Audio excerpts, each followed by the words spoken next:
So ayan, so mamaya na yung mga issue, no? Kayo muna ng dalawa para nakapag-warm up tayo. Yung mga easy questions muna.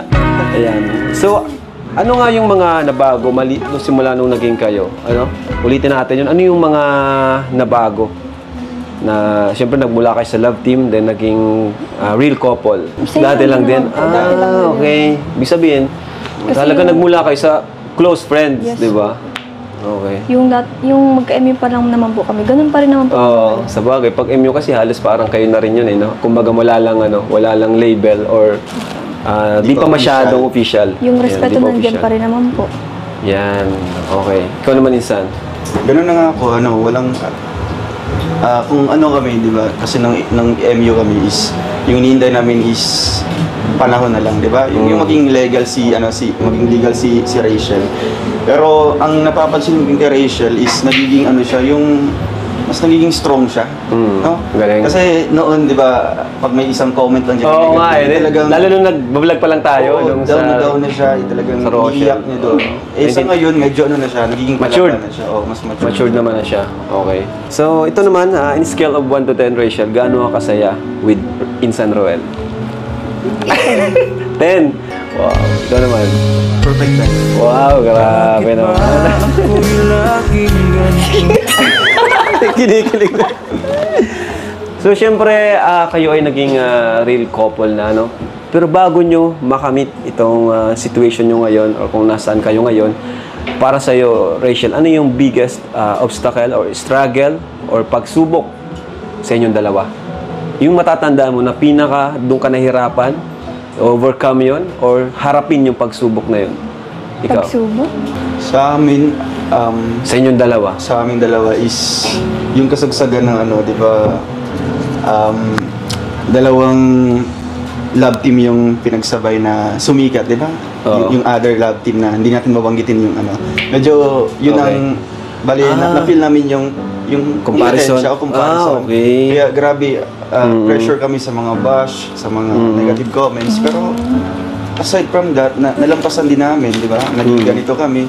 So, ibig sabihin, affected din talaga kayo sa mga nagko-comments na yung compare, gano'n? Yes naman insan, kasi syempre tao lang din naman po kami, makakabasa ng mga negative comments. Oo. Ano yung ginagawa niyo pag may mga gano'n nagko-compare sa inyo? Hinahayaan na lang po. Ikaw, hinahaya mo na lang?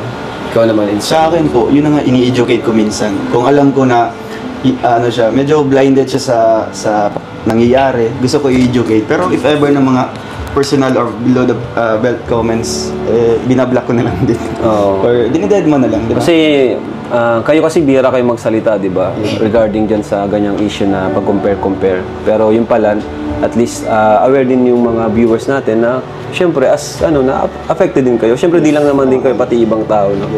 Pero yun nga, nasa social media tayo talagang di maiiwasan na sabi nga, we cannot please everyone, di ba?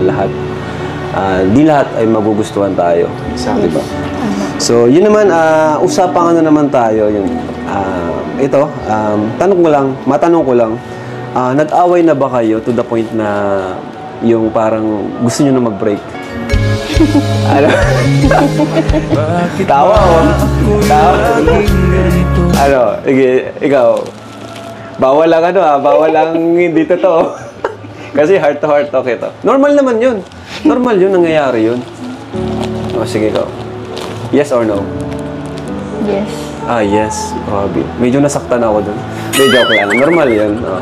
Hindi ko na alamin yung dahilan. Pero at least, ngayon, okay kayo. Sabi nga, yan yung nagpapalakas sa inyo kapag may mga away, tampuhan. Kasi kung pag di ka na nagagalit sa kanya, wala ka nang pakialam. Di ba? Totoo man yan. Yun. Ano man yung natutunan nyo dun sa away nyo? Ikaw muna, Insan. Parang guilty si Insan, no? Para sa akin, not all the time is talagang sasabihin ka ng mga yung vibes, dapat alamin mo din yung side niya na if ever na seryoso siya o something ganyan. Basta misunderstanding lang that day. Kumbaga, siyempre minsan kasi ang lalaki, insensitive. Di ba? Akala nila, okay lang. biro lang, no? Di ba, Lolo? May David? Yun, normal naman yan. Ang babae naman, masyado silang sensitive, di ba? Pag may nabanggit ka na akala mo joke lang sa'yo or sa atin, ano na sa kanila? Big deal sa kanila. So, yun no? Grabe no? Di natin nakalain na ganun din pala. May mga pinagdaanan sila na ngayon lang natin nalaman. So, ilang taon ka na nga, Rachel? 18? Ikaw, Insan? 25. 25. So, matanong ko lang, no? Siyempre, ginerfriend mo siya and boyfriend mo siya kasi gusto mo siyang maging asawa, tama? Tama? O ano lang to? Hanggang doon lang sa boyfriend-girlfriend. Ikaw? Hanggang asawa. Hanggang asawa, grabe. Grabe, pati yung tingin na ratio talaga seryoso eh. Hanggang asawa. Ikaw, Insan? Siyempre, insan, sa future na. Hanggang future na, ayun. Grabe. So, ang tanong, kailan ba mangyayari yung malaking kasalan na yon? Balik ka. Bigla. Di mo pa lang, ano na eh, bongga na eh. So, kailan na mangyayari yun? Sa tingin nyo, kasi 18 na si Rachel, ikaw 24, sa tingin nyo, mga ilang taon kayo? Pinabata. 25, isang taon lang, so next year na. Pinabata. Okay. So, kailan? Sa tingin nyo, syempre, napag-uusapan nyo ba yan? Yung kasal-kasal? Hindi, ako na nag-open nyo? minsan. Ikaw nag-open? Ako nag-open sa kanya. Okay. Ni-estimate ko lang, syempre, may mga ano man tayo, may mga, yung futuristic na mga plano natin, di ba? Sa akin, after 5 years, something ganyan. After 5 years, if ever na maging so kung stable 25 na, ka, mga 30 years old ka. something ganyan. Kasi ikaw naman, 23. Ayun.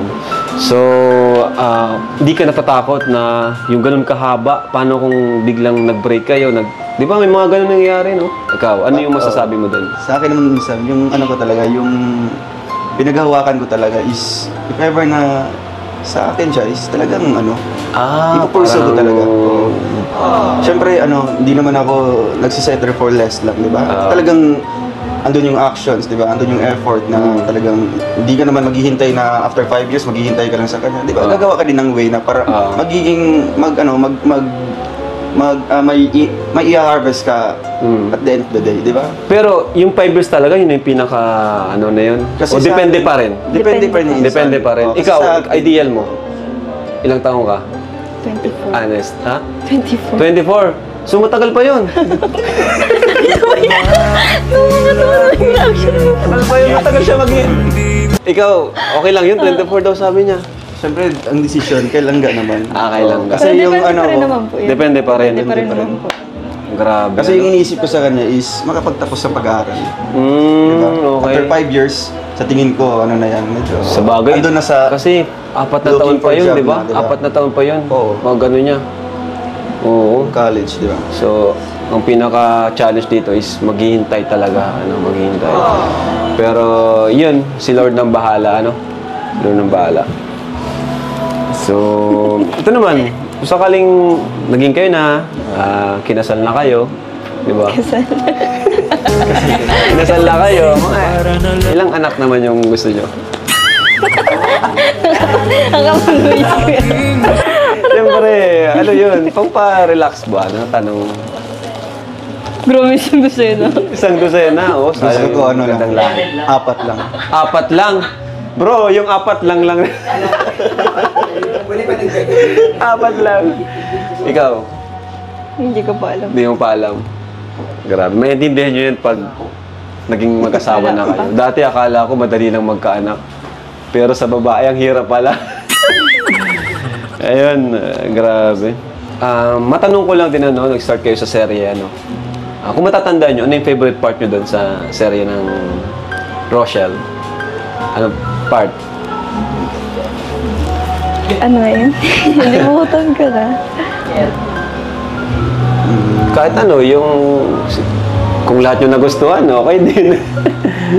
Siyempre lahat naman talagang memorable sa amin, Siguro, lang. May pinaka lang. Oo, may pinaka, talaga.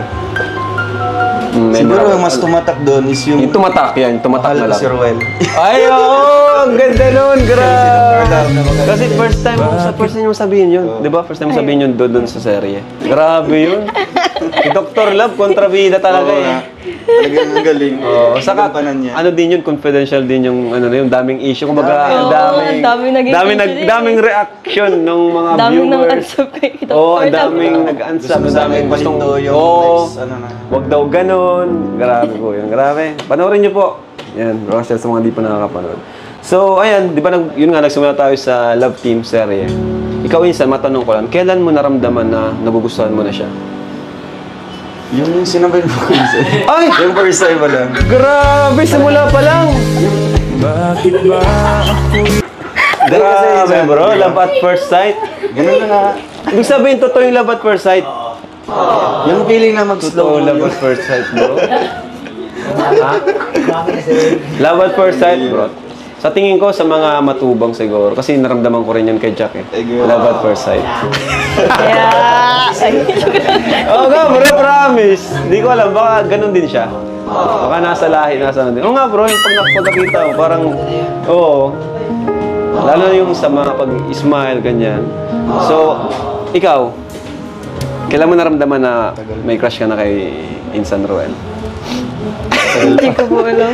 Di mo alam. Hindi ko alam. Pero later on na, mga, ano yun, katapos na nung love team o sa gitna? Sa gitna. Sa gitna. Pero di mo natanda kung kailan. Hindi ko na matanda. Paano mo naramdaman na may crush ka na sa kanya? Basta po pag merong vlog na-excite pa ako. Ay, grabe! Na-excite na pag may vlog. Na-excite na? Grabe, yun pala yun, no? Pag na-excite ka na may vlog. Pero nung una, pag nag-vlog tayo, naiiyak ka? Parang ayaw mo? Oo, parang ayaw ko nga po mag-attend. Pero nung tumagal-tagal naman po, ay parang na-excite ako. Dati siya na yung excited, ano? Galing nga. Grabe. Ayan. Pero nakakatawa naman kasi kahit love team lang, nung una, pumayag ka pa rin, di ba? Siyempre, bilang pag-kooperasyon, Opo. di ba? So, kailan siya umamin sa'yo? Yung pong Na may crush siya sa'yo? Yung pong nagbigay siya ng mga bambayan. Inad niya ako ng pagkagabi tapos. Inad ka ng pagkagabi agad? Tapos nagtatanong-tanong po siya na, kumain ka na. Ay, Good grabe. morning. Tapos,